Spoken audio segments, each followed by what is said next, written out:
What is going on, party people in the house? I'm waiting for all you guys to get in here. But yes, back by, was it popular demand or request or whatever it is? However, whatever. Drunk Uncle, he is here. What's up to my main man, Chad Gibson, the first person in the chat? Jamie's here. Everyone is starting to come in here. That's right. Welcome back to your Drunk Uncle Sports Podcast. I am your host, your drunk uncle, Anwar Richardson. I got my drink in my cup. I got a smile on my face, outfit suited and booted, and I am ready to entertain you guys tonight for at least an hour or more. Okay, I'm going to try to explain the concept of the drunk uncle. I want to try to get into it for those who have never experienced the drunk uncle before and are saying to themselves, okay, why did you even come up with this name? How did you come up with this name? Tell us all about this whole thing, this drunk uncle. Well, it's a real simple concept. First of all, I used to do a podcast on the Yak Network, RIP to the Yak, that's no longer there. And I did a drunk uncle sports podcast. I did over 100 episodes of your Drunk Uncle Sports Podcast. I had to cancel it after about 1:30 when they wasn't paying you, boy. I mean, we can only do so many things for free.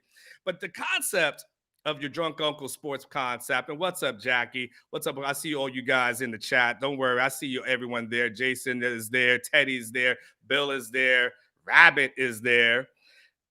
The concept of the Drunk Uncle Sports Podcast is simply this. You think about this whole thing that we're going to do. It's like a family. You and I are all family. We're all in this thing together. And when you get together for your family, right, we got all kinds of uncles, right?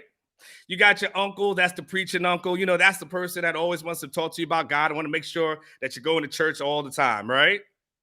You know, you got your professional uncle who's always, talking about the schooling and the education and all those other kind of things, right?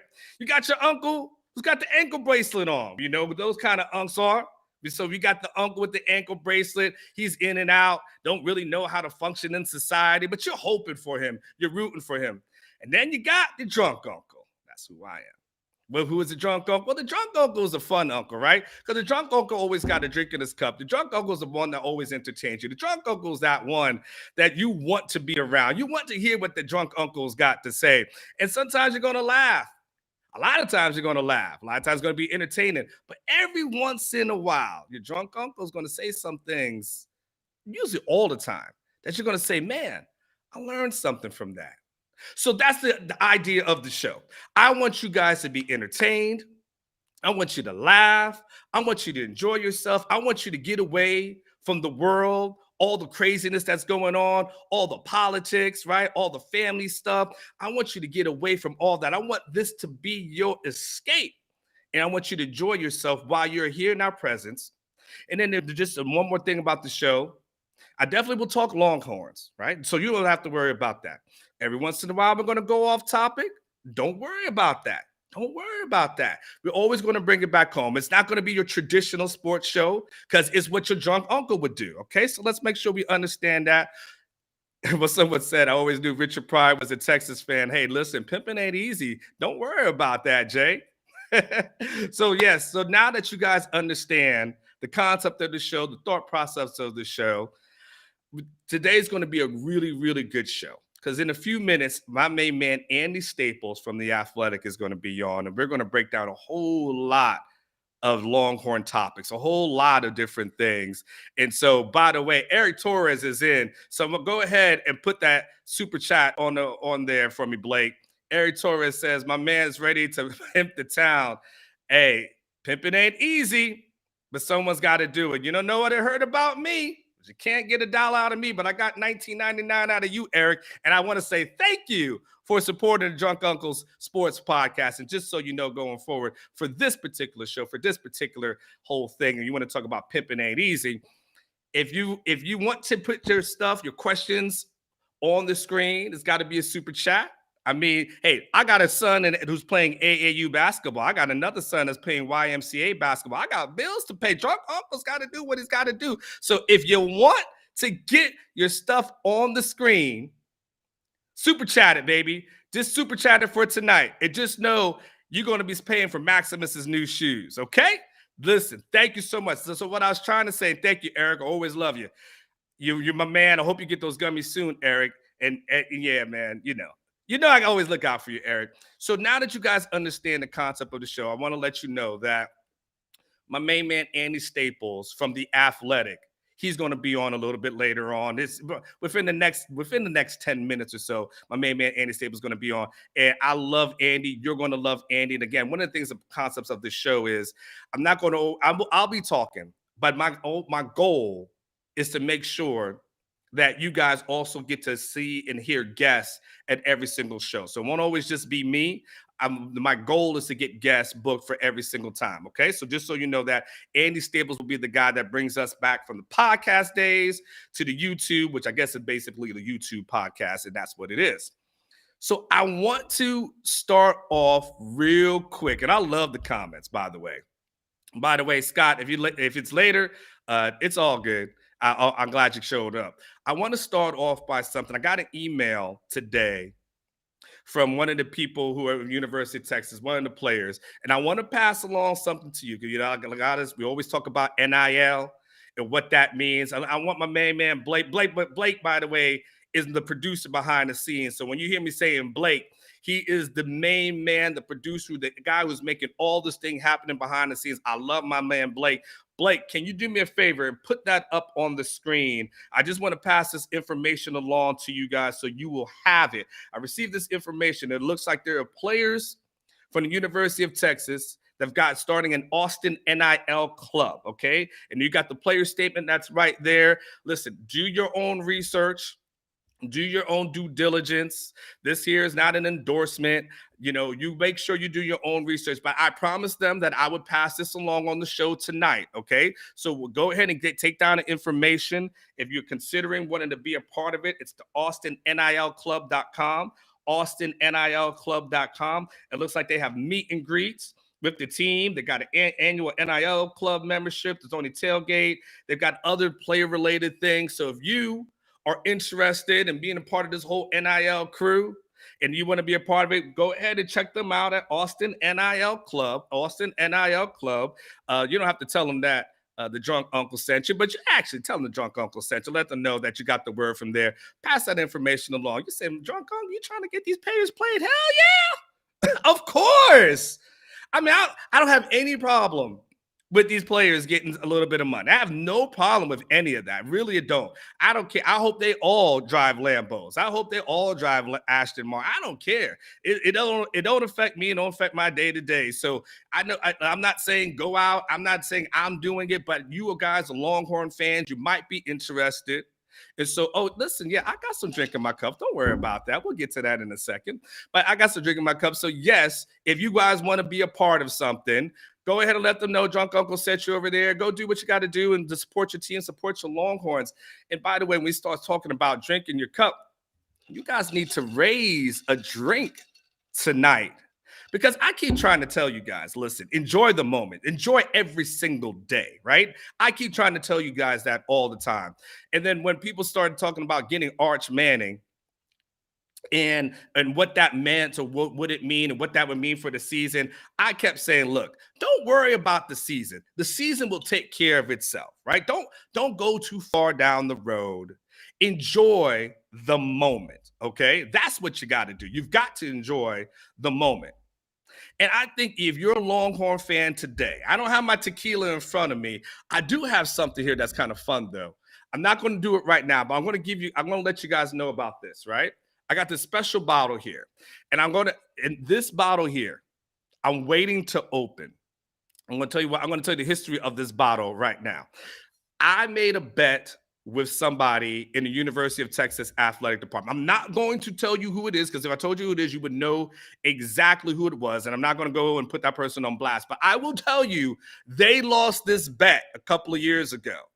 And as a part of this bet, this is what they owed me.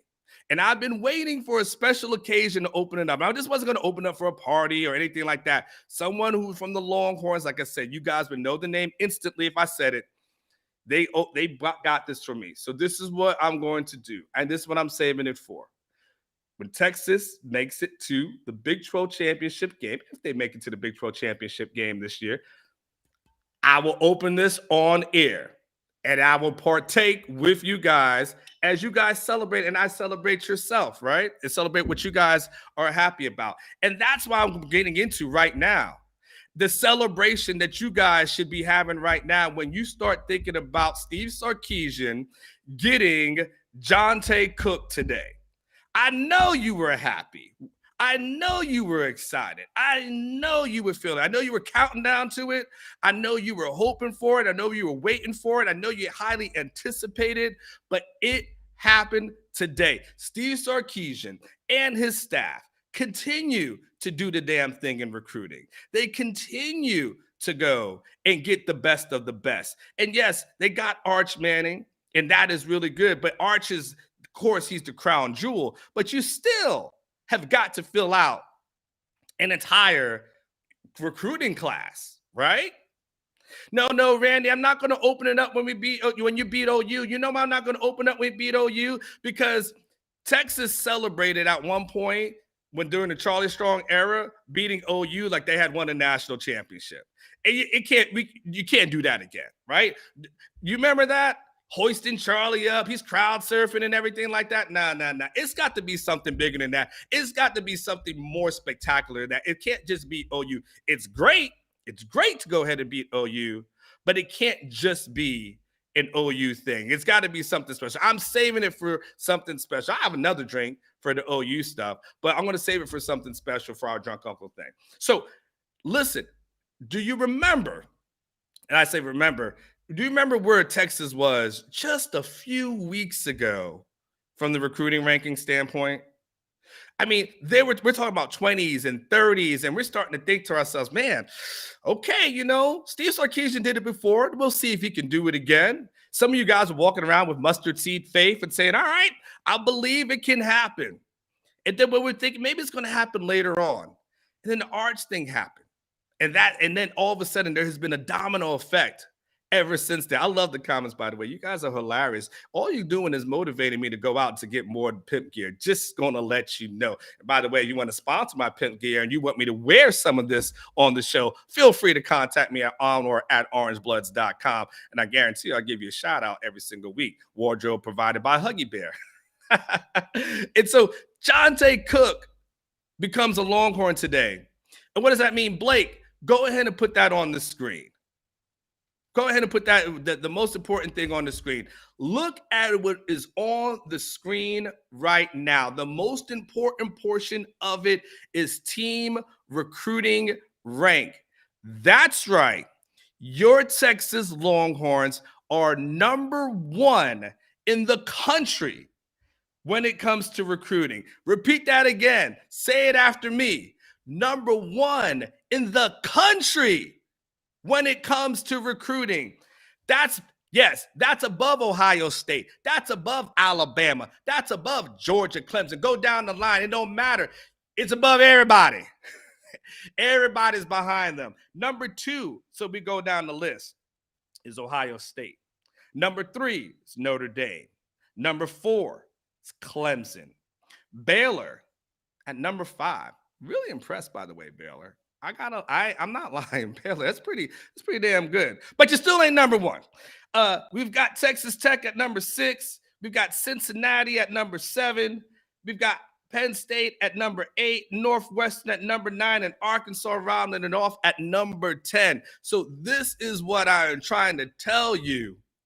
As a Texas fan, celebrate your day for what you were able to accomplish. Getting Jonte Cook put you at the number one spot, which you haven't been at in years. Hey, someone said to me earlier today, well, I don't know if Texas can hold on to that for the rest of the year. It don't matter. Listen, if you are the interim champ in boxing, guess what? You are still the champion for whatever short period of time this is. Even if it's only for a day, you always remember that you were the interim champ. It doesn't matter. Even if you're the interim champ and you finish in the top 5, as long as you have a reason to celebrate, you should go ahead and do that. So I just want to let you guys know, Texas is number 1 in recruiting rankings. Jonte Cook is here. And now I'm going to bring in a guest of mine. a friend of mine. Please put him on the screen for me. Please put this man on the screen for me. I'm so excited. There are lots and lots of college football writers that are out there. Some people like a Pat Forty. He's cool. Some people like a Stuart Mandel. Some people consider him a godfather. He all right. Someone called Paul Feinbaum. Okay. And then there's even Brett McMurphy. He's been doing it for a long time. But when it comes to the bang for my buck, when it comes to the college football writer that I have to hear from, to come to the college football writer that I feel like has the best opinions that are out there in the land, when it comes for a pound for pound ranking, I will rank him at number one, and not just saying it because he's on my show, but I doesn't help that he is. My main man, Andy, the Dragon Slayer Staples. How you doing, Andy? That is a tremendous intro, and I am so glad that Brett McMurphy turned you down today. Because you would have saved all that for him. And let's be honest, of your former Tampa Tribune coworkers, now we know I'm your favorite. Absolutely, because, each hand washes the other. And the great thing is, I always say yes to your shows, so you will always say yes to mine. And I owe you about 7 of these, so this is just mark one off on the wall, because I owe you a bunch of these. For those who may be unfamiliar, Andy Staples is an excellent writer. He's been doing this thing for a very long period of time. We go back since high school writers. And so, I've known Andy for probably 20 plus years. So just so you know, I won't put anyone who's fake on this show. So this ain't no fake. This ain't no fugazi. This guy is the real deal. You're going to love what he says. You're going to love all of his opinions. And I won't waste any time because, Andy, I want to start off with the easiest topic, but I think one of the biggest topics, and I would love to see what you've been talking about. But Arch Manning recently committed to the University of Texas, committed on June 23rd. I know what the reaction has been here in Austin, but I'm kind of curious from a national perspective, what was your reaction when you finally found out he chose Texas, over Georgia and Alabama? It sounded like what he was kind of angling for, because it didn't seem, based on how he was looking around, that and he didn't want to follow Peyton to Tennessee or Eli to Ole Miss, and his dad had played at Ole Miss as well, that he kind of wanted to blaze his own path. And if you want to blaze your own path, well, do you want to go be the next guy at Alabama? Do you want to be – now, Georgia hasn't actually – hit on the quarterback yet. The one time they had the future first rounder, they didn't play him very much, and he transferred.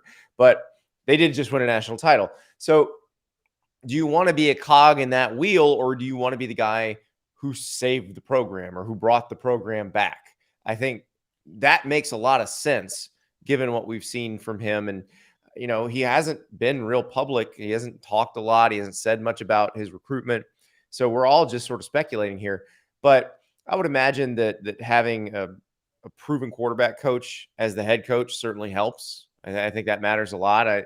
With Georgia, who's working with you as your QB's coach? They don't have a guy who, like Todd Monken, is a receivers coach. Alabama, Bill O'Brien is a former offensive coordinator, works with quarterbacks, does very well with quarterbacks, but also is a former NFL head coach and may not be the offensive coordinator by the time Arch Manning gets there, because he'd probably like another head coaching job. So I think it makes sense, the decision he made. And then this slingshot effect that we've seen over the last week also makes sense, because I would imagine there are a lot of guys that want to play with this dude. And it does seem like, it's funny because one of our other writers, Chris Kamrani, did a really good story on the recruitment of Peyton and Eli. And one of the things Peyton did when he committed to Tennessee, right off the bat, basically told the coaching staff he's coming, and then got the phone numbers of everybody else they were recruiting and started working the phones. And Art's a little bit different, because it's a different century. He's in a group chat with all these guys. He's talking to him. He's been talking to him. He doesn't say much publicly, but absolutely he's been behind the scenes working it. And I think there's a bunch of dudes that want to play with him, and you're seeing that happen. You're seeing all that happen in real time this past week. By the way, guys, if you guys got questions for Andy Stables during his show here, super chat it. Now, if you want to get your questions, Well, I see one. Todd Monken just won a national championship with a walk-on. That's not proven development. Well, it kind of helped that they had the defense on the other side. Yeah. Also, Stetson Bennett is better than anybody gives him credit for. But that said, if you're Arch Manning, you're going to the place where the head coach has been a dedicated QB coach, and so it makes sense to me. But it's funny because I was listening to you talking about they're number one in the Rivals team rankings right now. That may or may not last. We'll see. Sure. This is the time of year when you haven't seen Alabama make their big move yet. You haven't seen Georgia make their big move yet. They will. They'll be up there. Ohio State already is up there. Notre Dame has been up there for a while. We'll see if they stay. But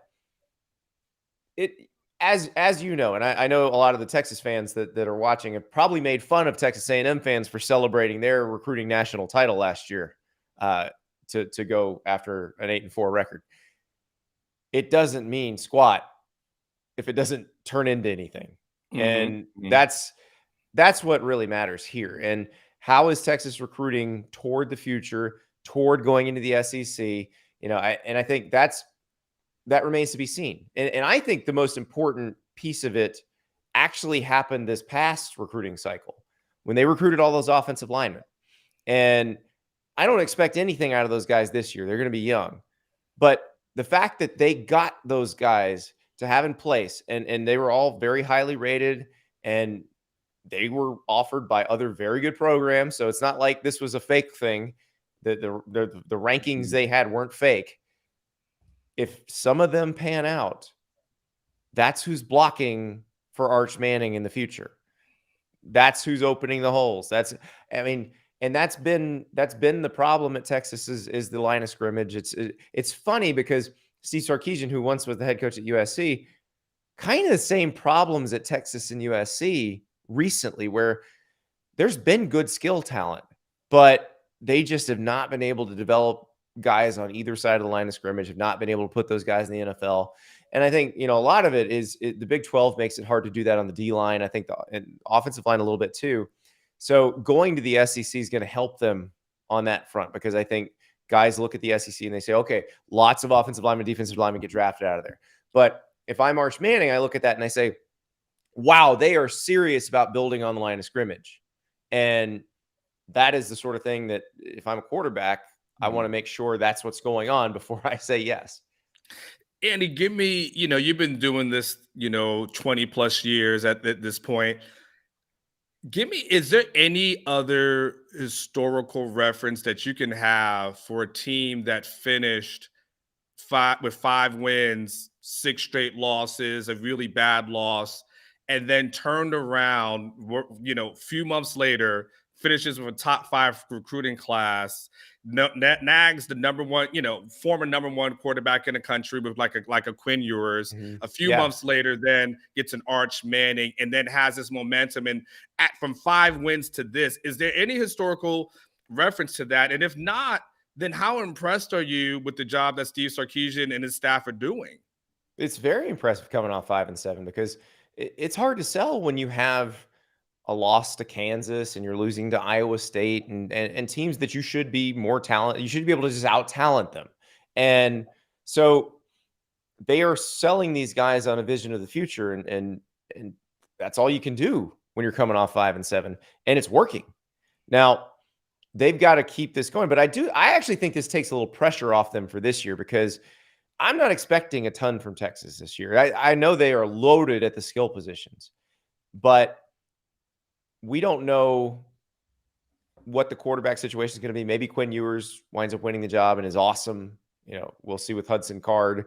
But I just don't know if on the line of scrimmage they're going to have that great of a year. So, but no Arch Manning, no recruiting class like this. And if you're sitting there at 7-5, the fan base is like, oh man, it's happening again. We're going to have to go through another coaching search again. This is terrible. But now, if you're sitting at 7-5 or even 6-6, you go, okay, Arch is coming. Those young offensive linemen will really be ready to play by next year. This is going to be fine. And I think that's the thing you can sell. And that's the thing that if you're Steve Sarkisian, you really don't have that much pressure on you this year because you've recruited a class that takes the pressure off for this year. So yeah, and and we'll get to the expectations, in a second. I want to, when I think about it, and I did a show sometime this week, and I started thinking about a top 5 class after that season, and then of course you've seen what you see happening from recruiting standpoint, but I also can't ignore, Andy, that Gary Patterson joined the staff as an analyst. Tashard Choice was there at USC for about 5 days. I don't think he got a key to the building yet before he had decided. He didn't even get an ID card. He's like, I'm out. You also get Brennan Marion, the receivers coach, who was coaching that Pitt and coached a Bolitnikoff winner. Had Jordan Addison last year. Yep. Yeah, Jordan Addison. And then he comes to Texas. At some point, Sarkisian. Brennan Marion, by the way, also a very good offensive mind in terms of scheme. He was an offensive coordinator at the FCS level, and his offense is cool. Like, the Patriots were stealing plays from his offense. So that tells you, dude knows what he's doing. So does that, when you see so many people, when you see the Mannings co-sign on Steve Sarkisian, and we're talking about really the first family of sports when we start thinking about their legacy, right? When you start seeing all these players that are co-signing on Sarkisian, when you see obviously all these coaches, good one. I mean, Gary Patterson is on the Mount Rushmore of coaches from the state of Texas, right? I mean, he's got his own statue, and also kind of the best self-scout guy, because he was always able to take advantage of the deficiencies in the Texas program and point them out on the field. And so, you take a guy like that who is very good at developing and also very good at projecting. Gary Patterson was good at looking at somebody and saying, "Oh, you're a running back now, but I see you being an NFL defensive end." Mm-hmm. And we're gonna work you to that point.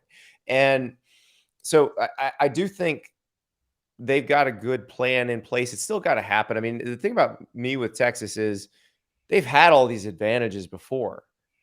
They've had decent coach. Like, Charlie Strong wasn't a bad coach. Tom Herman wasn't a bad coach.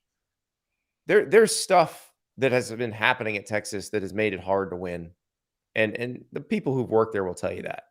So now it seems like they're trying to take those roadblocks away, and we'll see if it happens. And getting a recruiting class like this certainly helps. I mean, so I covered the Florida team that Urban Meyer took over. Now, there's a little bit different circumstance because Ron Zook was a hell of a recruiter, so had some really good talent in place when Meyer got there, but they weren't a national title contender by any stretch. They had one recruiting class that made them a national title contender, and it was kind of the same situation. It was the recruiting class after Meyer's first season, and after he'd been there a year. So it was Tim Tebow, Percy Harvin, Brandon Spikes, difference makers, people who, when they touched the ball, everything changed. Brandon Spikes, when he tackled somebody, everything changed. But sure.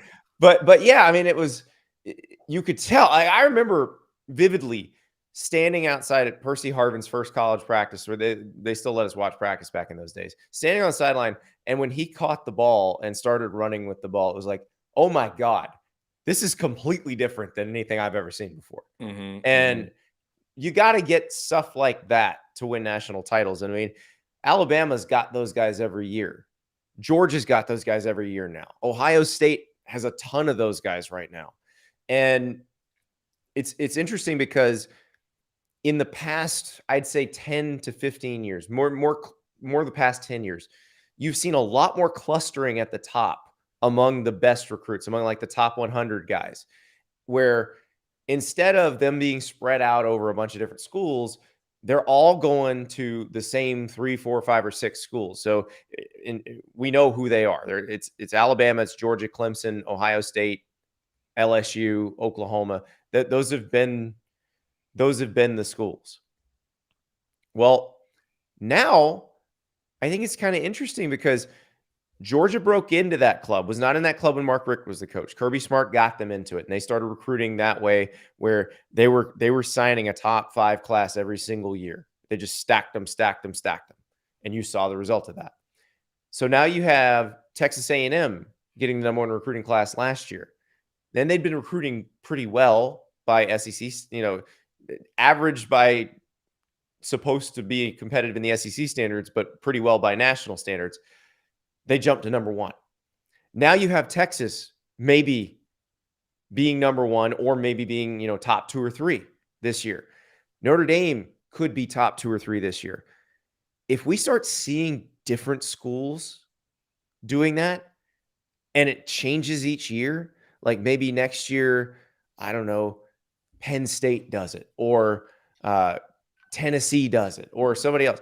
I think that's going to make the sport a lot more interesting, because a lot of people are going to have a better chance at competing for national titles, because every time that happens, it takes a little bit more depth away from the Alabamas and the Georgias and the Ohio States. The depth of those teams, and you'll see it when Alabama comes to Austin this year. Like, the depth of those teams is crazy. Like, it shouldn't. You'll say this just isn't fair, and it's not. But they've just been better at working the system than everybody else. Yeah, put a pin in that, because anytime someone puts in a super chat and pays for a super chat, they jump to the top of the line. I will stop what I'm doing and let that person go. So if you got a question for Andy Staples, super chat it, and you'll be able to go to the top of the line. So Andy, he goes, as Ulysses says, we know these coaches can develop individually, but by what point should we be able to tell that they can develop a team collectively? I think you should be able to have some idea by the end of this year how they're doing that. How hard do the guys play? Do they make the same mistakes they were making? Like, look at Nebraska. They in year 4 under Scott Frost were losing ways in kind of the same ways they'd been losing games. They weren't correcting all that stuff. That's a terrible sign. But if you see them fixing the mistakes they've made, if you see them continuing to play hard and actually getting better as the season goes on, that's a great sign. It doesn't have to be a Big 12 championship this year to show you that. You can see an upward trajectory by the end of this season. And then, like I said, I know I keep harping on this, but it takes big guys longer to be ready to play. If they get those big guys that they signed, and even half of them turn out to be as good as they were hyped to be, they're going to be in good shape. It's just a matter of developing those guys. And that's been the frustrating thing about Texas. I did a study about a year and I guess it was right after Texas fired Tom Herman.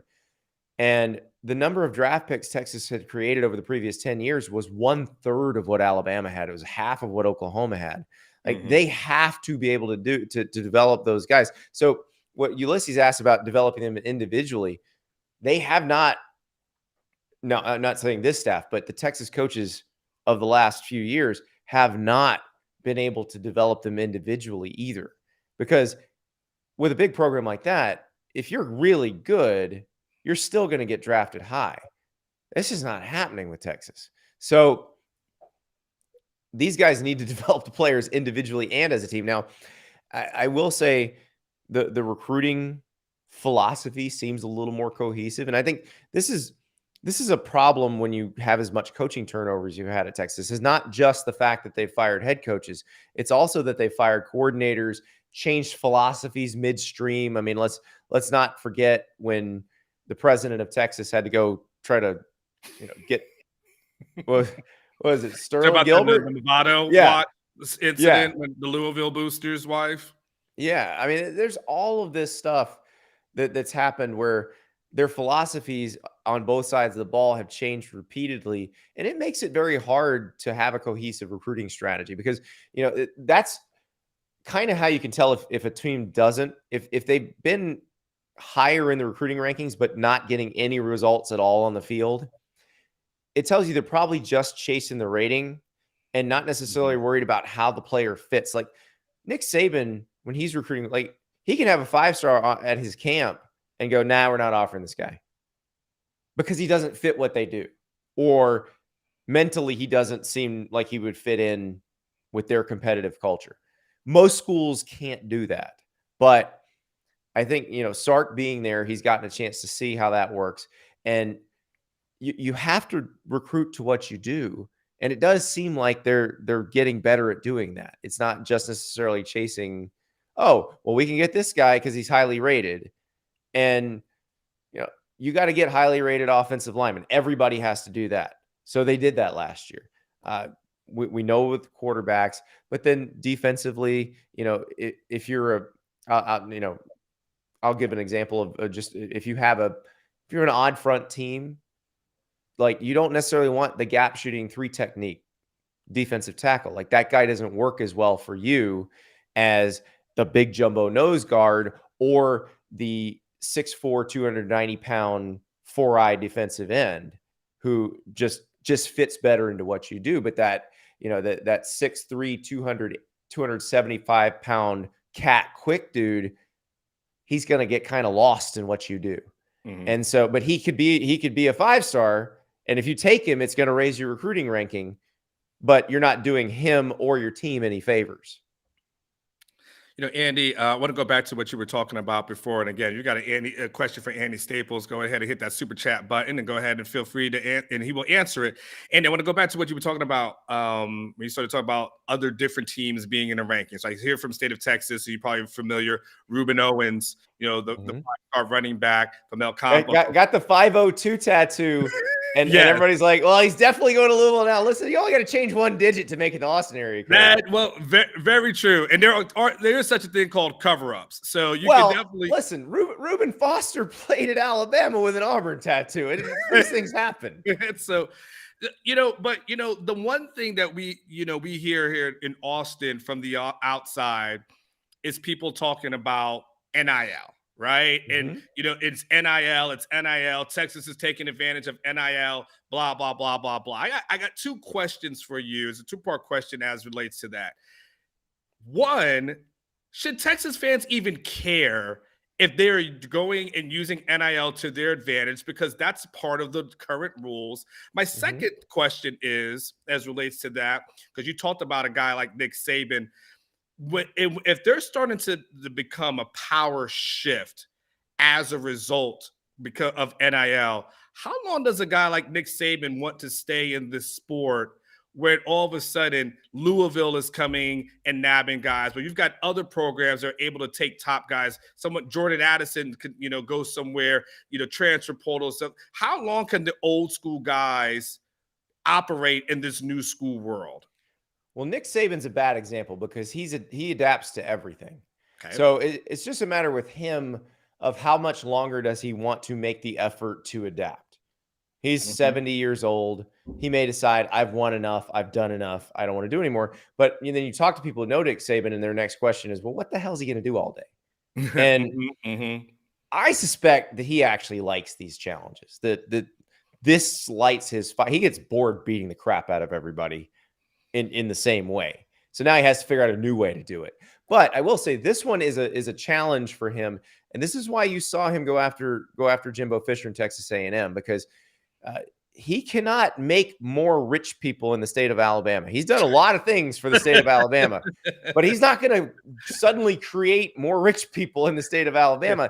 There's a lot of rich people in the state of Texas, and there's enough rich people in the state of Texas to help Texas, to help Texas A&M, to help Baylor, to help TCU, to help Texas Tech. And I think you're seeing that.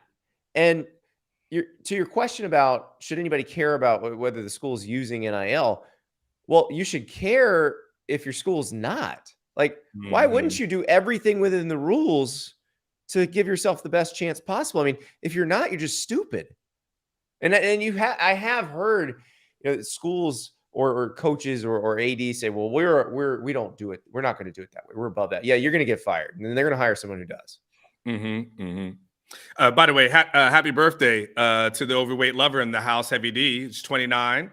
By the way, he may not know who that is. Andy, you and I are old enough to know everything about Heavy D. I was going to say, I thought Heavy D passed away. So I was like, he's been reincarnated? Now that we found love can be a hit again. Let me ask you two more, Andy. I'll let you get out of here, okay? You've talked about the season. Unless people want to super chat you and ask you some questions. Again, Absolutely. I I got, say as long as you need, if they're willing to drop a yeah. dime I mean, to Anwar. yeah. Hey, my kid's playing AAU basketball. I've seen the videos, man. He can get wet, but dad has to pay for all that travel. So It is. So, you started talking about like the whole recruiting thing doesn't matter, if it doesn't translate in the season.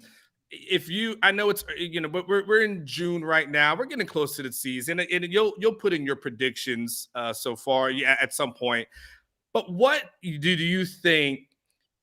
What do you what's a win total for you in your head, and what's an acceptable win total do you think should be for Texas and Steve Sarkisian in year 2? I'm just kind of curious from a national perspective. What are I you mean, thinking?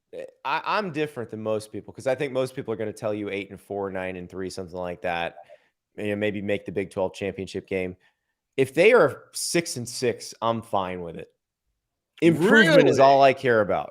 Really? Because of what they've done, because of what they're doing in recruiting.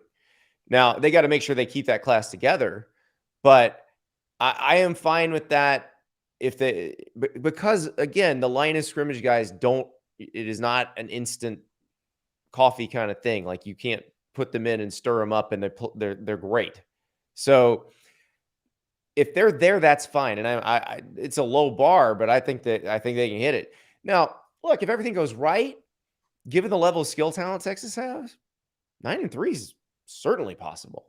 Even better than that is possible. But they are going to have to be better up front. And I need to see that on the field first before I'm ready to believe that. How does Steve Sarkisian sell that to a fan? But you got to understand, Tom Herman got fired after a 7-3 season. He got fired. That's the thing, owner. Arch Manning's all you need to sell it now. You don't need anything else. Pre-Arch Manning, I would have said, if you do that, everybody's going to freak out. They're going to fire him. You're looking at another coaching search. But as long as Arch Manning is holding that recruiting class together, you're fine. Show improvement, and it's fine. You do understand that 6-6 around here, as Cody Phillips says, could be a bloodbath. I graduated from Florida. They ran off a guy that won double-digit games 3 years in a row. Like, I understand people have high standards, but I also understand if you got something good in the pipeline, it gives you some grace. And I think Steve Sarkisian got himself some grace. I would, if this hadn't happened, if we rewound a week and Arch Manning's not committed and none of these other guys are committed, I'm giving you a very different answer. So I think I'd be like, oh no, he's got to win like 8 or they're going to try to run him out of town. Now I feel like he's taken some pressure off himself. All right. Interesting. All right, Andy, someone's asked you your favorite college player all time and favorite college player from the University of Texas. All right. So my favorite college player of all time is former South Carolina quarterback Steve Tannehill. He had the most glorious mullet in the history of college football. Came in as a freshman. They were 0-5. He came in as a freshman and went 5-1 as the starter. I was actually at the only game he lost was at Florida, and they only lost by 5. A guy dropped a touchdown pass in the end zone, but he was a badass. Like they go up there and beat Clemson, and he's like signing the Tiger. He's signing his autograph on the Tiger paw at midfield. He was incredible. So that's my favorite one. Favorite from Texas. Well, listen, I was a walk-on the 96 Florida team. And so I don't know. I'm sure all the Texas fans know that 96 University of Texas team has a very special place in the heart of every Florida Gator, because if Texas doesn't beat Nebraska in the first Big 12 championship game, then Florida doesn't get to play for the national title. Some other dominoes still had to fall, like Ohio State needed to beat Arizona State in the Rose Bowl for then the Florida State rematch to become the actual national title game. But none of that happens without Texas beating Nebraska. So roll left is my favorite play in Texas football history. James Brown, the godfather of roll, is absolutely my favorite player in Texas football history. And I have offered, I interviewed him for something, and I offered him my national championship ring because he did more to earn it than I did. But without James Brown, I am not sure that Florida would have won its first national title, and I wouldn't have been along for the ride. So it's got to be him. Okay, so I told you I had 2 questions. So now I thought of something that's going to be 3. So, there was a time, Andy, where, and it's a really recent time, where if you were a star quarterback in high school, you wanted to play for Lincoln Riley, right? I mean, that was the place to be. It made all I'd the say sense that's in the still world. going on. I mean, Malachi Nelson, Correct. if you talk to the recruiting folks, it's sort of neck and neck between him and Arch. Where though, when you see Texas getting a Quinn Ewers, when you see Arch Manning the following year, or only really a few months later, is Sarkisian knocking on the door? I'm not saying he's there, but is he at least knocking on the door, but getting 2 of the top quarterbacks in back-to-back years? You got to keep stacking them. You keep stacking them and hope it works out. And somebody's going to leave. And I mean, that's what Alabama's been doing. They just keep signing these guys. And I mean, they benched Jalen Hurts. Jalen Hurts had taken to a national championship game. They benched him because Tua was going to leave, and Tua was a better quarterback. So they're like, okay, we're going to make Tua the starter now. And they were lucky that Mac Jones was a little bit different cat and was fine just sitting and waiting.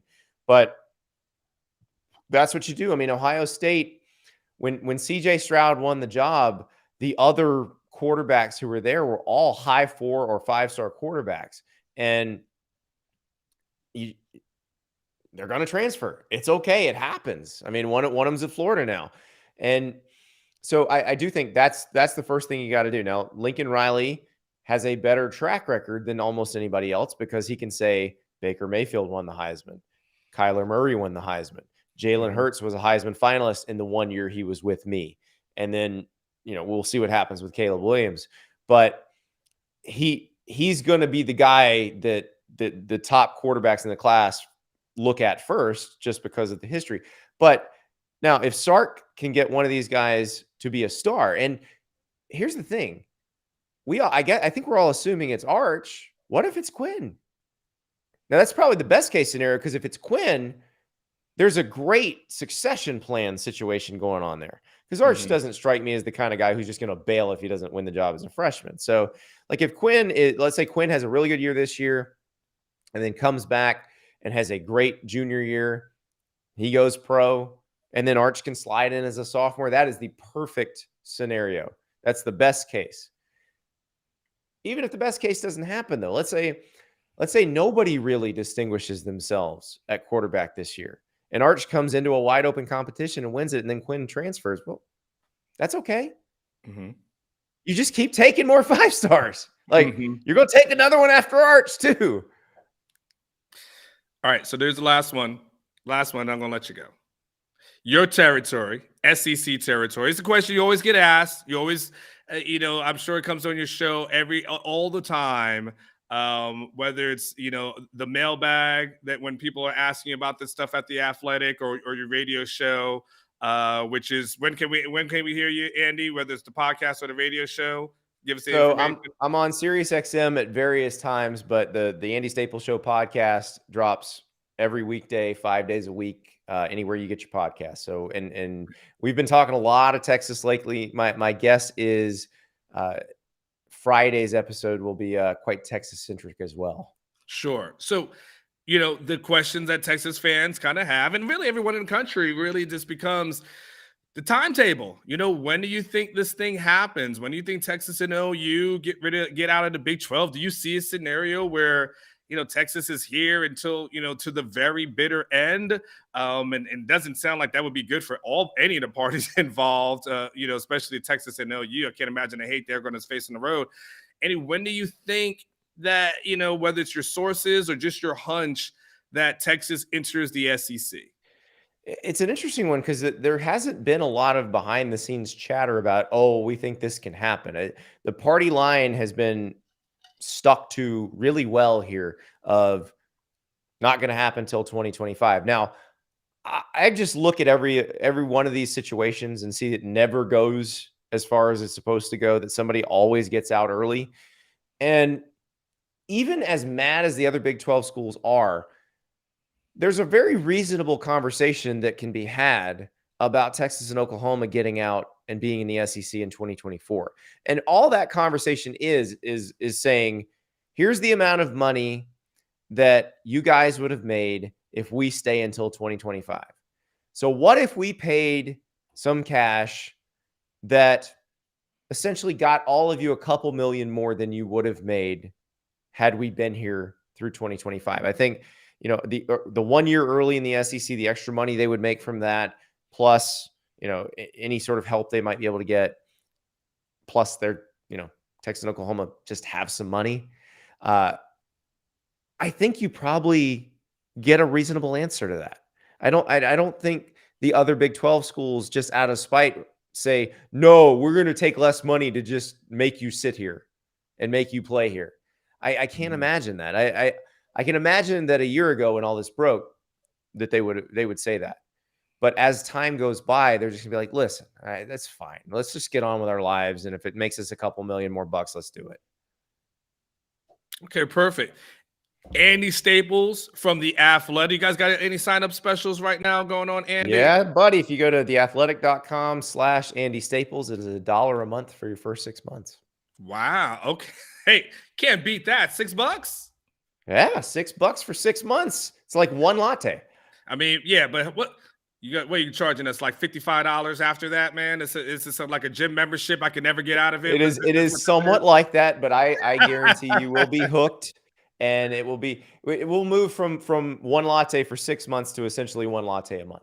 Okay, perfect. As long as it's not one gas fill up a month. No.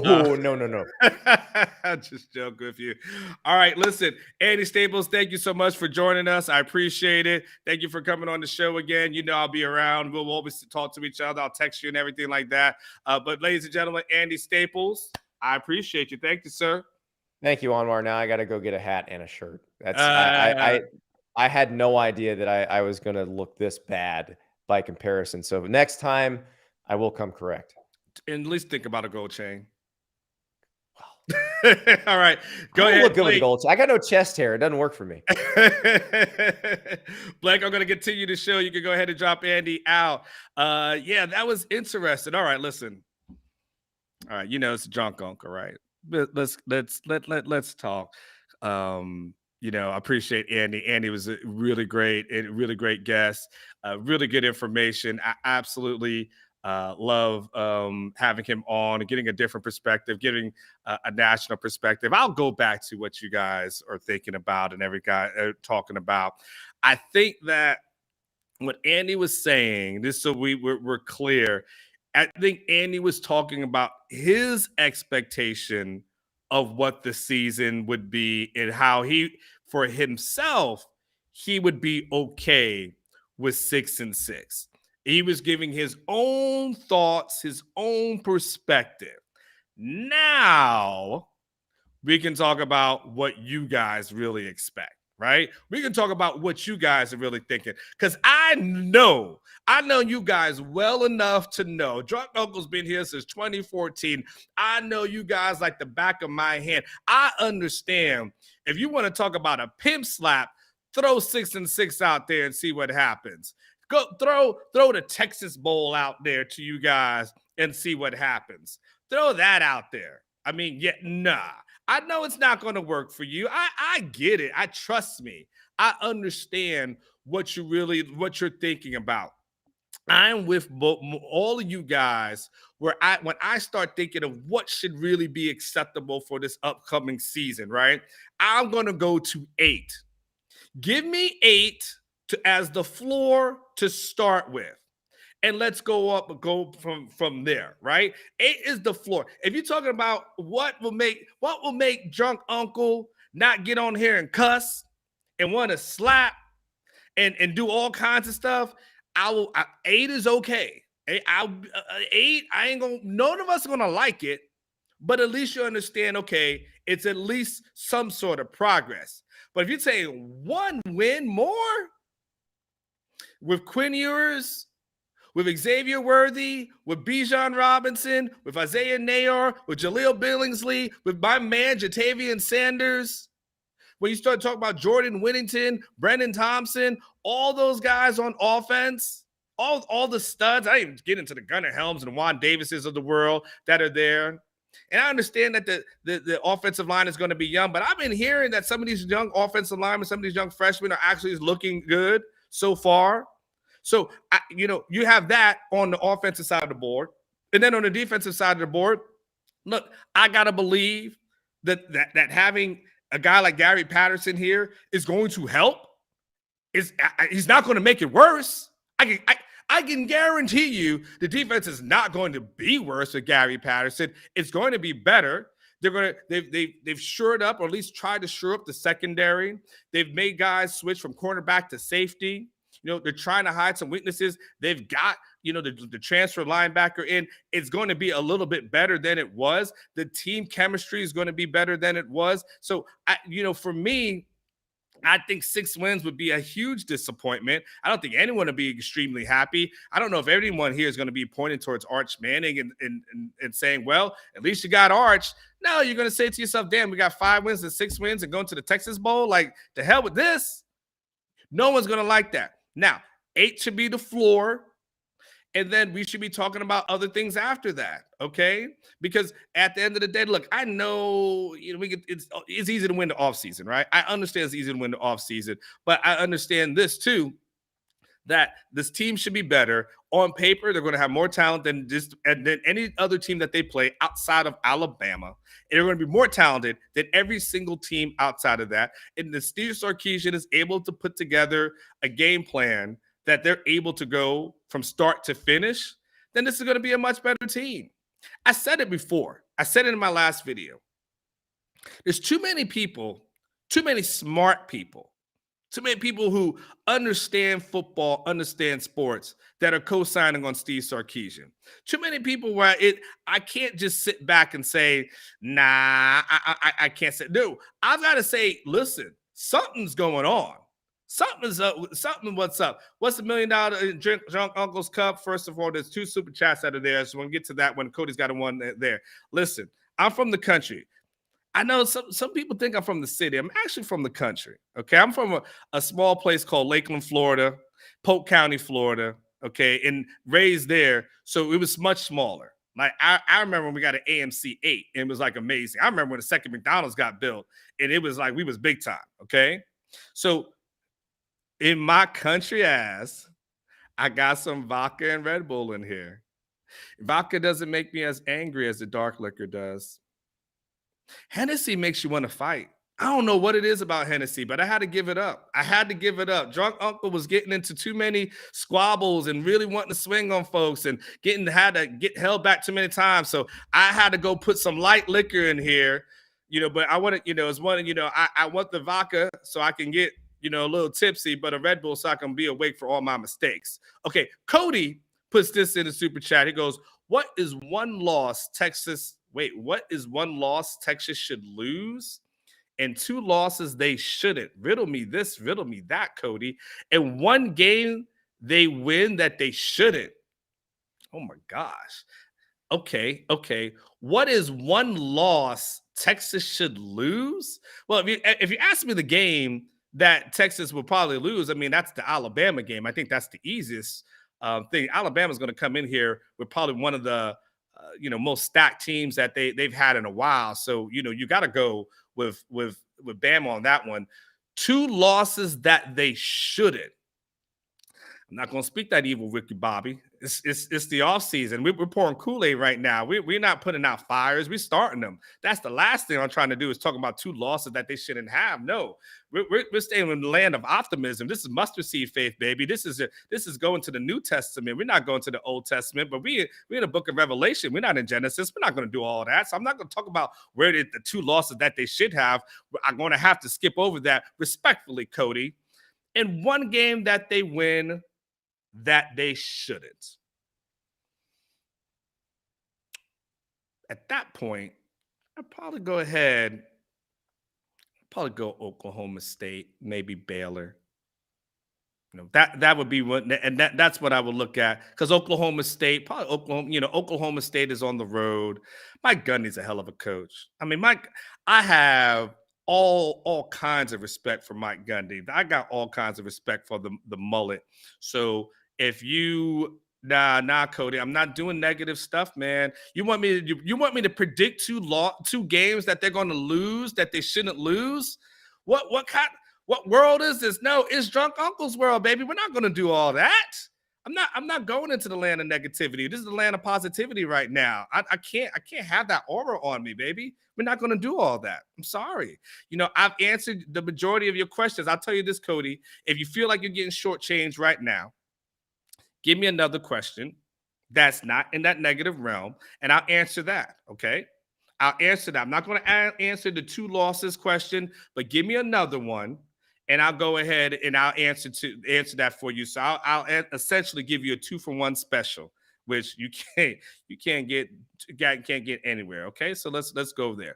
So I'm gonna go with Cody. You got a couple of minutes, to give me that question. So let's get on it.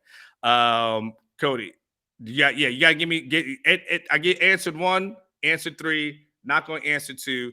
Give me another question, and I promise you I'll answer that one. So rack your head, rack your mind, and I've got you.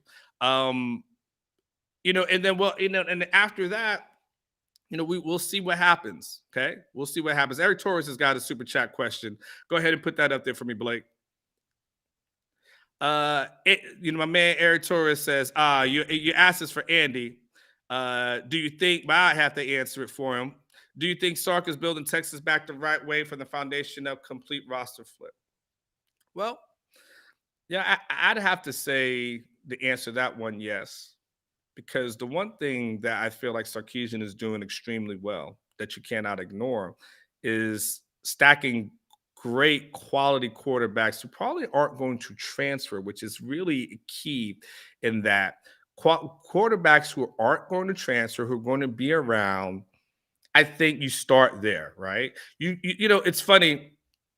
Sometimes people talk about Hudson Card, and what does that mean for Hudson Card? What's Hudson Card going to be doing? So on and so forth. Hudson Card doesn't graduate to the fall of 2023, and Hudson Card has made it very clear that he wants to get his degree from the University of Texas. So unless he starts taking extra classes and actually starts doing some other things, he's going to be around until next year. Okay, and then of course you also have got Quinn Ewers. So you've got for 2 years, you got Arch, who's definitely going to potentially redshirt and then go from there. So you're building it from the quarterback up. I think that's what Tom Herman tried to do. He tried to build up the quarterback room. He tried to stack the quarterback room as best as he could. It was hard with guys transferring in and out.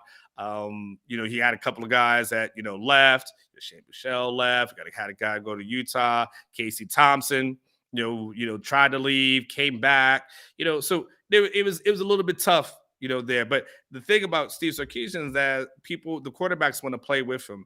They're building up there from the offensive line. You guys know how bad offensive line recruiting has been throughout the years. You know this. Like I'm not telling, this is not brand new information. You know how bad that offensive line recruiting has been. And you saw what he did in the last 2022 class. You see what they're throwing in here in the 2023 class. It's just a matter of days. They get how many offensive linemen that have come in here. They're building it up on the defensive side, especially the defensive line. The line of scrimmage, is where it's won or lost. I remember when I covered the Tampa Bay Buccaneers. I don't know if I feel like I've told the story a few times, but I repeat it because sometimes people hear it for the first time, and it's not always the last time. So I'll go ahead and make it this time. When I covered the Tampa Bay Buccaneers, John Gruden once told me, he said, there are not enough athletic 300-pound men walking the face of the earth. They just aren't. So there's just not enough athletic 300-pound men walking the face of the earth. And so when you see them, when you get them, opportunity to get them, you go and snag them. And that's what I see Stark doing. He's snagging athletic guys, like, not the tall lumbering. I don't want to call out guys fast, but you guys have seen some of the offensive linemen that have come in here, and you've said to yourself, right? But now you see some guys are coming in here and you're getting hype. You're enjoying it. You're understanding, like, okay, this is what he's starting to build. So he's building that. And the other thing I like that he's building through, he's building speed.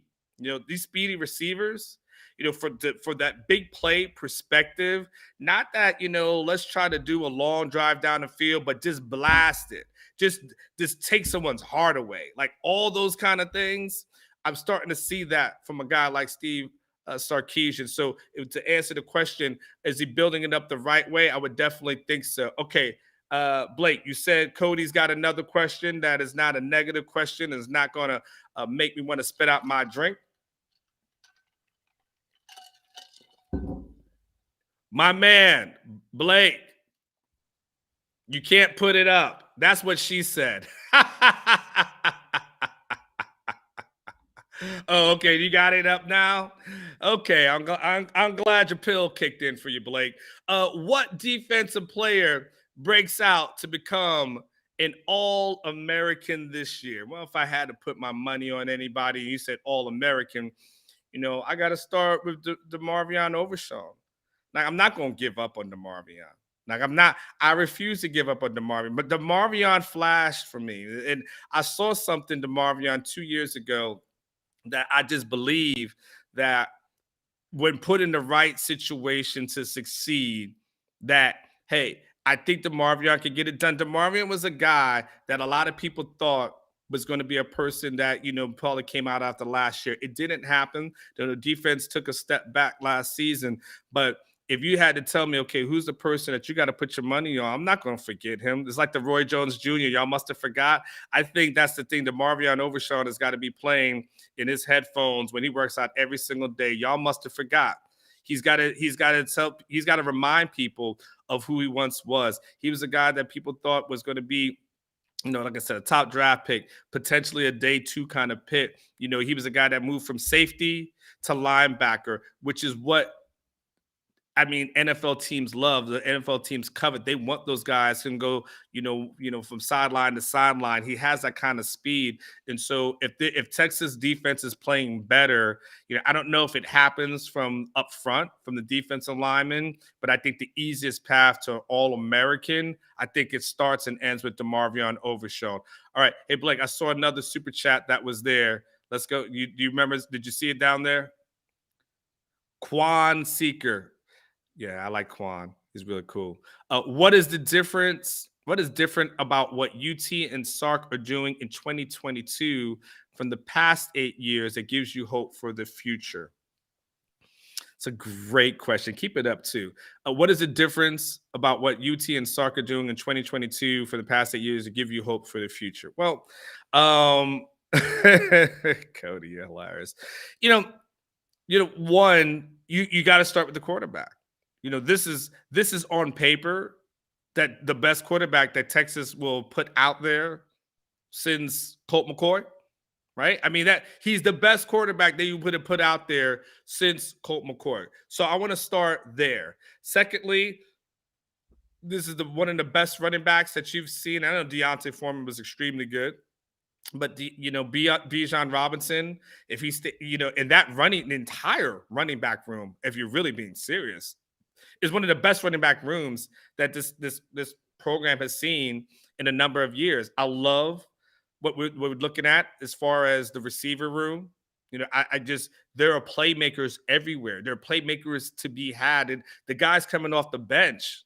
You're gonna have Brendan Thompson coming off your bench right now. Right? Think about that for a second. Brendan Thompson is probably a starter at so many other programs. And he's coming off the bench. He's a guy you're just going to throw a jet sweep to and potentially watch him run wild. Okay? You got Gary Patterson on defense. I can't ignore that. I can't ignore that Gary Patterson is, again, when I say he's literally on the Mount Rushmore. Literally on the Mount Rushmore of college coaches from the state of Texas. So I know no matter what, come hell or high water, he's going to be there. You got Pete K, and PK was, obviously he's here, but if PK doesn't get the job done, he's got someone over his shoulder. So, that's going to iron sharpens iron, guys. And so all of a sudden, I think the defense it gets better. And honestly, I think Sarkisian, I've heard too many people, tell me how smart of a coach he is, but I can't ignore it. I've had too many people tell me they believe of him. Too many people from not just the University of Texas. Because remember, I have an NFL background. Okay, so this is everything that I do is not just Longhorn related. I know it's like you see me here, you see me as a Longhorn reporter. I cover the Bucks, for a long time. I covered the Lions. I've worked at Yahoo. It's not a brag or anything to that effect. It's just saying that there's a lot of people I've spoken to who've come across Steve Sarkisian throughout the years, and I haven't had one person tell me that they didn't think Steve Sarkisian was a good coach. Back to his Oakland day, I've talked to people who knew him back in Oakland and still said he's a damn good coach. There's too many people who are co-signing on him that I have to say, you know what? I'm willing to give 5-7 as the anomaly. Now, look, I ain't gonna do it 2 years in a row. Fool me once, shame on. What is it? Fool me once, shame on you. Fool me twice, shame on me. I won't do it 2 years in a row. I'm not predicting anything super crazy, but if you're asking me what I think the difference is, I think there's a lot of talent there. I think you're going to have a lot of guys who are hungry. And I think when you combine that with some good quality coaching and really you put Quinn Ewers under center, or it's not technically under center, right? No one's really under center nowadays, right? But when you put Quinn Ewers back there, look, I know the offensive line is going to be a question mark, but a good OC could hide some of those deficiencies. He won't be able to hide it against Alabama. We know that. He won't be able to hide that against Alabama. He might be able to hide it against some other teams. And look, at the end of the day, guys, no matter what you think, I understand when I say this name, it triggers a lot. I understand 100%. When I say this name, there's a trigger. But I just want you to just relax for a second and allow me to get to my point. Casey Thompson, when healthy, was not a bad quarterback. When healthy, this guy was one of the best quarterbacks in the nation when healthy. That finger injury happened, and then it just became sporadic after that, and you couldn't necessarily count on him. But you got to remember that's a Steve Sarkisian product. At the end of the day, Casey Thompson led the Big 12 in touchdown passes thrown. So I can't ignore that. I can't ignore a person who really had no college playing time. All of a sudden, the next year led. And again, I know he played well in the Sugar Bowl, but you got to understand, like, this is what he was able to do when healthy. So if Quinn Ewers stays healthy and upright for 12 games, it doesn't have an injury in his finger, I can't. Yes, he'll probably be better than Casey was. And so all those things is what gives me hope. Okay, super chat. K-Rob, he's talking about Keelan. I'm assuming Billingsley, Hall, revenge game. Okay, versus Bama. It all depends on what your version of revenge is. There's personal and team. What I need to see from Steve Sarkisian is I need to see his guys get up for the big game. You know what I'm saying? Like that's what I need to see. I need to see the guys get up for the big game. And look, if you are those three guys, especially if you're a Jai Hall, because if I'm a Jai Hall, all the smack that Bama fans talked about me after I left, to the point that I'm trolling them and they're falling for it, and all that hate and vitriol and all that stuff coming out of them towards me, when I get on the field, if you're a Jai Hall, you got to make them feel you. If you're a Jai Hall, you've got to let them know you are not the one to mess with. Billingsley, that's personal. That's a personal thing. That's something that you want to do. Robinson, sure. They talked a little bit smacked about you. I think it was Saban that said, he could have had a significant role. So, maybe Robinson has a little bit of something, but you know who your top two running backs are. So he's just going to have to make the most of his time that he's on the field. Hall, the same thing.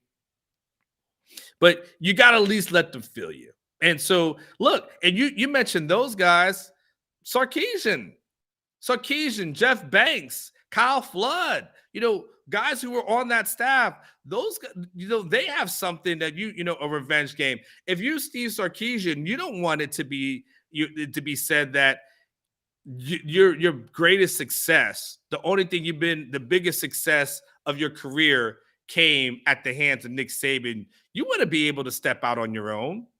You want to leave the group and be your own Beyonce. You want to let them know that, yeah, Destiny's Child was great, but look at me on my own. You want to be able to say that.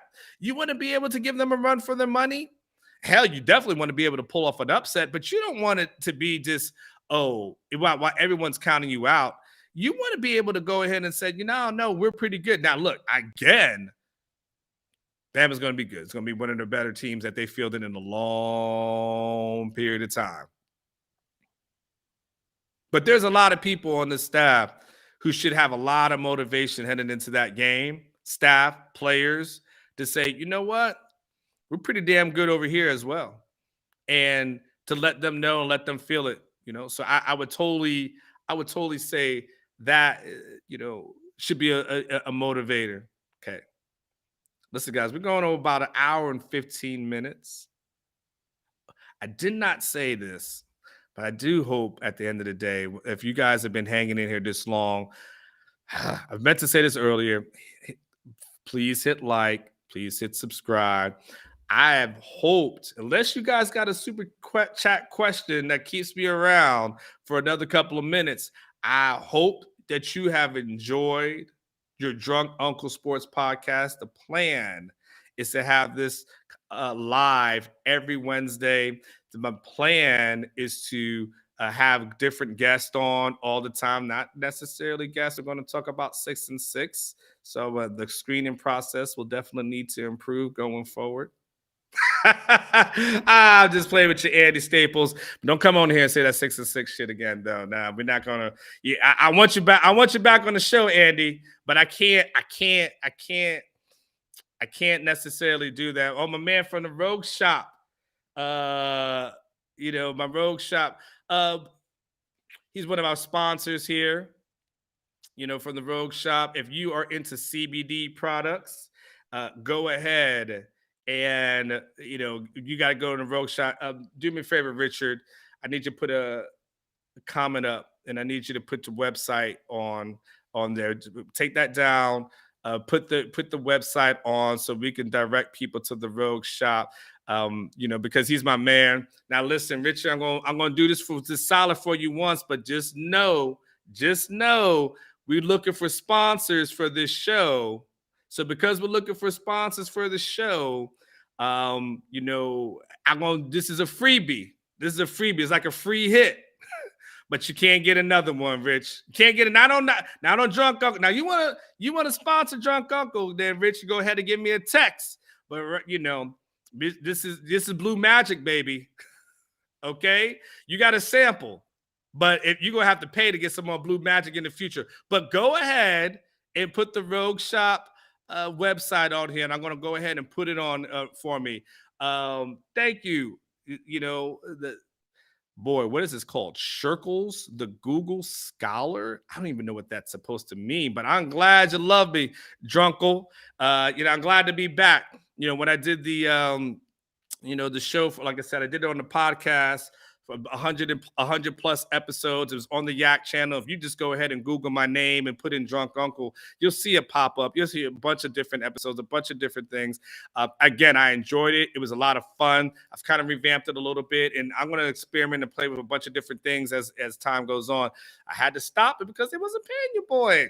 I mean, I can't put in that kind of work for free. I mean, my kids got to eat. So at some point we had to go ahead and do it. So listen, okay. Go ahead, Richard. Go back to that super chat though for me, Blake.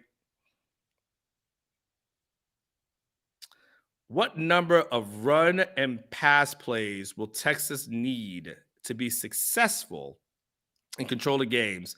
Number of touches needed per game for Bijan, Xavier, Jordan Whittington, Isaiah Nayor. Okay, that's a heck of a question. Look, at the end of the day, and I don't want to dumb it down. I mean, look, if Texas is really able to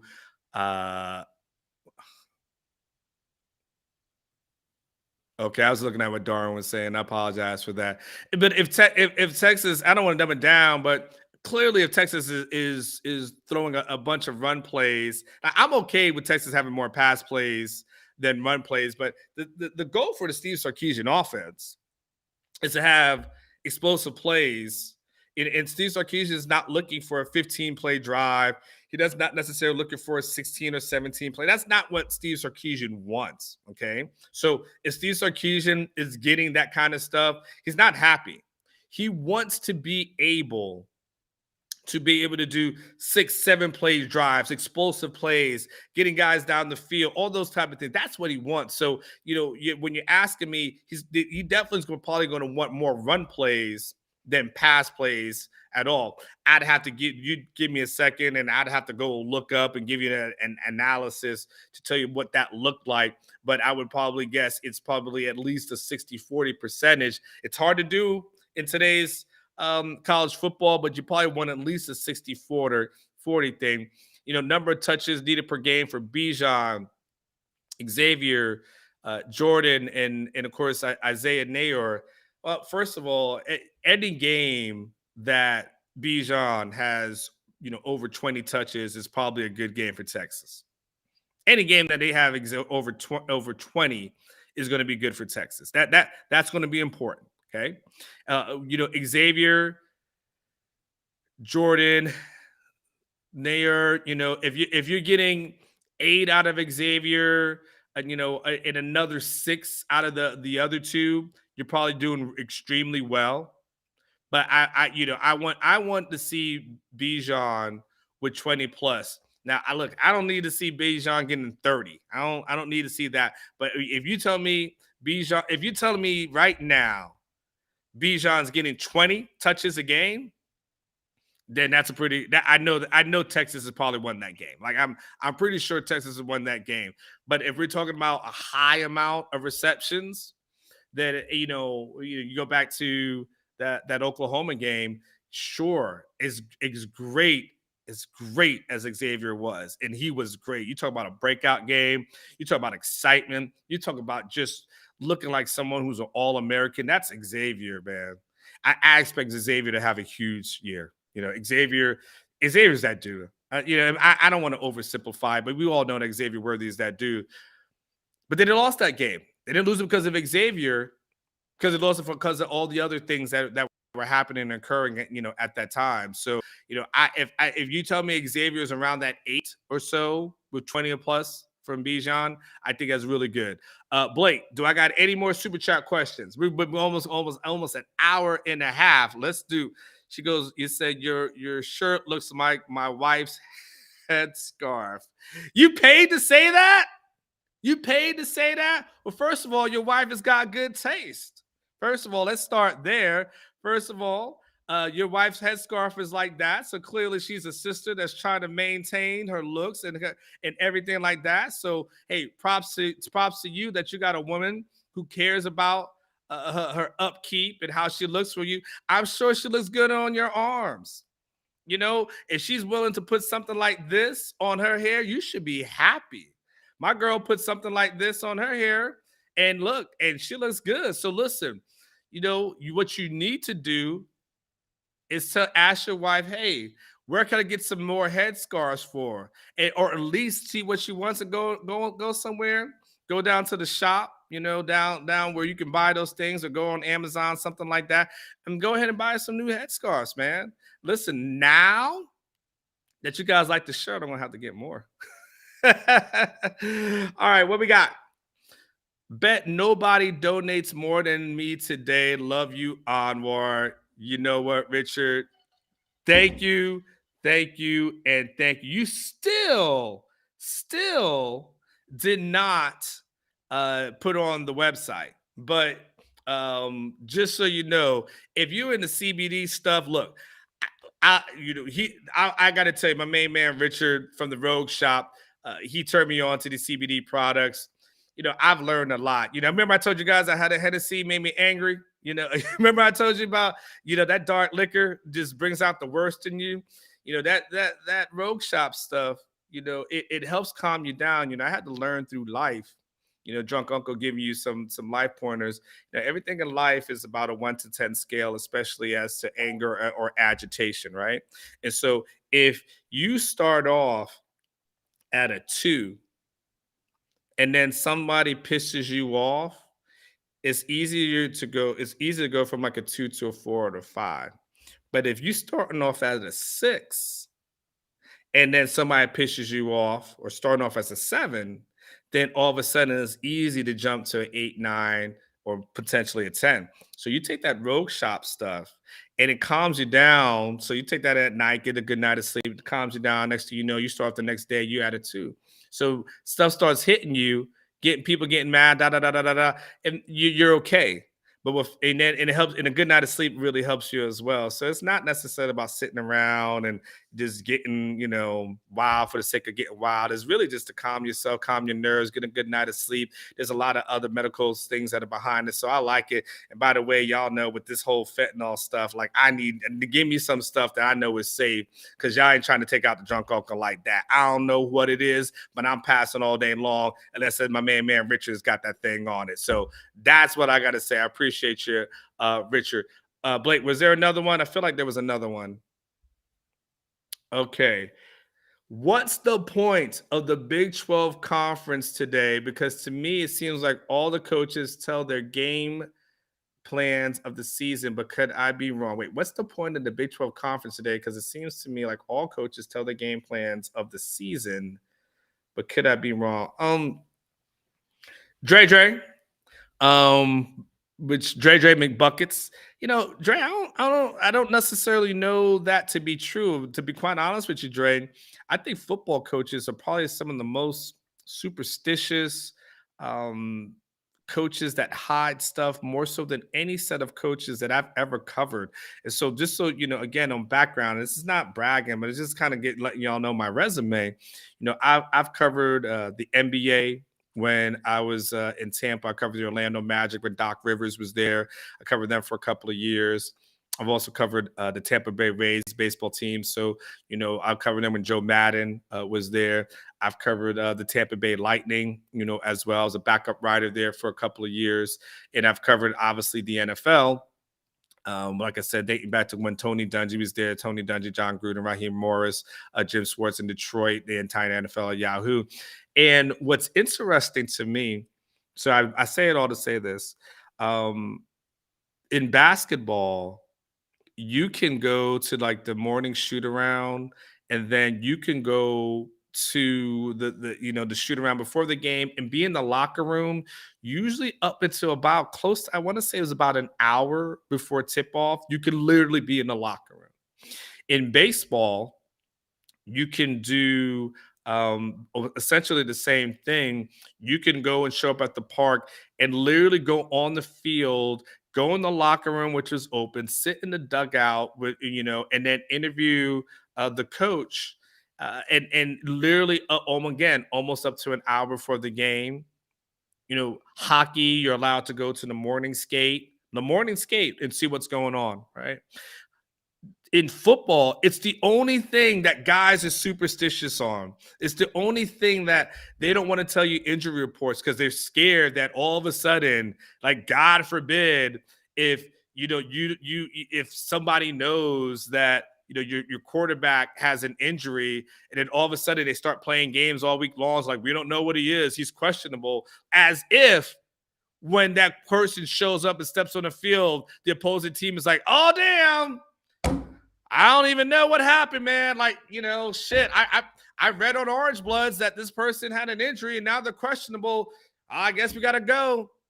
I don't really, in football coaches are real superstitious like that. Football coaches don't like to really give out a lot of information. They're really vague about things. They don't really like to give out injury reports or game plans or anything like that. So when you talk about like the Big 12 conference, I'm just gonna let you know that every conference is super superstitious. Every conference doesn't like to really give out a lot of information. So I don't think it's necessarily like a Big 12 thing where everyone's revealing game plans. I can't think of a time when I felt like Steve Sarkisian was like revealing his game plan. He talks about certain things that they want to accomplish, but when you talk about like his script, which by the way, He has one of the best scripts, opening scripts of any college football coach I've ever seen. Ever seen. He probably has, I think he has the best opening script of anyone I've ever seen. I don't really see that. I don't really see what you're saying, Dre J. So now, if you ask what the point of the Big 12 conference is past Texas and Oklahoma, it's just them surviving and holding on so they can have some money and still be relevant. I just don't know how exciting Oklahoma State versus UCF is going to be in the future. I don't know how exciting, like, Baylor versus TCU is going to be in the future. I don't really even know what your big rivalry is. Big 12 rivalry once Texas and Oklahoma leave. I'm not talking about Bedlam rather, because that's involving the SEC school, right? So Texas and OU moves to the as an SEC. Is Baylor TCU your big whatever? I don't know. So far as like the Big 12 itself is concerned, I don't know what they do to generate excitement and become a program or a conference rather that people are excited to see their games, their football games, because I just don't know. Is it Texas Tech versus Baylor? Is it Texas Tech versus TCU? Like, I don't know. It will. No, Rob, I'm far from drunk. Trust me. I appreciate you, Rob, but nah, y'all, you will know when I'm drunk. Far from drunk. Just been doing the show for an hour and a half, so that's probably about the only thing. So, Dre, hopefully that answers your question. My man, Blake, I got anything else? Is there anything else that's a super chat? I mean, you can. Okay, I was going to say you can DM me, Blake. Like, where are we at? Okay.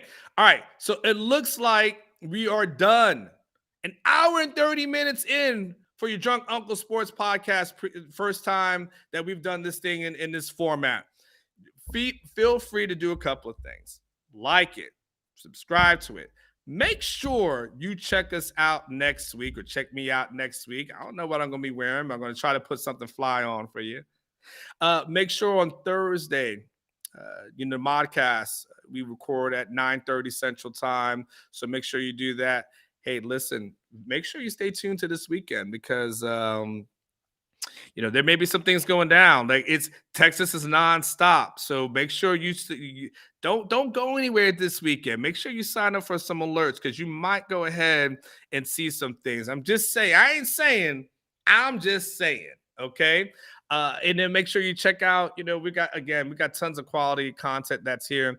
We're trying to do stuff that not a lot of people are doing, within the market, which is try to give you nonstop Longhorn conversation, nonstop Longhorn talk, and I hope you guys like this format for me. You guys have asked, again, you guys have been asking me to do my own show for quite a, long period of time. Really for the past couple of years, you guys been asking me to do it. Bring back the Drunk Uncle Sports podcast. And then since we've done this YouTube channel, every time I go somewhere, you guys have been asking for that. I've seen it in the comments. And so, now's the time. Let's go ahead and get this thing cranking. Let's go ahead and get this party started. We're going to go ahead and do what we do. We're going to have a good time. So thank you so much. I really appreciate it. All jokes aside, I really appreciate your support. The last thing, I just want to go back to one last thing. And I promise you I'm going to close with this. Enjoy it, man. Again, you guys got Jonte Cook today. Enjoy this, man. Enjoy this ride. Enjoy everything you've been seeing since Arch Manning has committed, since Arch and then beyond. You've been through a lot. You guys have been through a lot. Don't let these haters pop in here and talk about 5-7 in Kansas. Like, shit on that. You don't got to worry about that. The haters are going to hate, but like I said, like Cat Williams said, people don't hate on people who don't have something. No one hates on a homeless person. They hate on people who have something. So if they're hating on you, they're hating on you for a reason, and it's okay.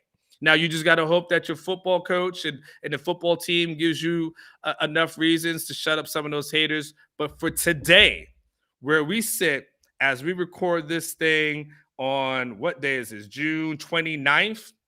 Enjoy it. Enjoy everything, every victory, every off-season stuff. The season is going to take care of itself. Trust me. We'll all be there, Lord willing. We'll all be there to see what happens. But as far as today, Texas is ranked number 1 in the Rivals recruiting rankings. You got Jonte Cook. You guys got a ton of things to be happy about, a ton of things to be positive about. You've been through enough shit over the last few years. Enjoy this moment because, damn it, you deserve it. It's your drunk uncle. Thank you for listening. Thank you for supporting. I'll see you next week. Take care, bye.